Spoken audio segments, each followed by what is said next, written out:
Wow, কতগুলো strawberry! দেখেন একবার কি পরিমাণে স্ট্রবেরি ধরে আছে। আর এটি রেড তরমুজ, রেড ওয়াটারমেলন আর কি ইংরেজিতে।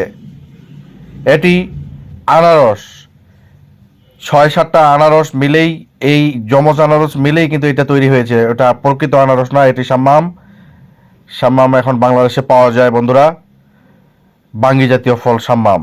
এরপরে চলেন আমরা চলে যাই পালং শাকের খেতে। এই যে দেখেন, এই হলো পালং শাক। চলেন এবার দেখি কিভাবে সানফ্লাওয়ারের বীজ তোলা হচ্ছে। দেখছেন, মটরশুঁটি, মটর শাক যেটা আর কি বলে। ওহ, মাশরুম! আহা হা হা, এই মাশরুম খেতে আমার খুব ইচ্ছা।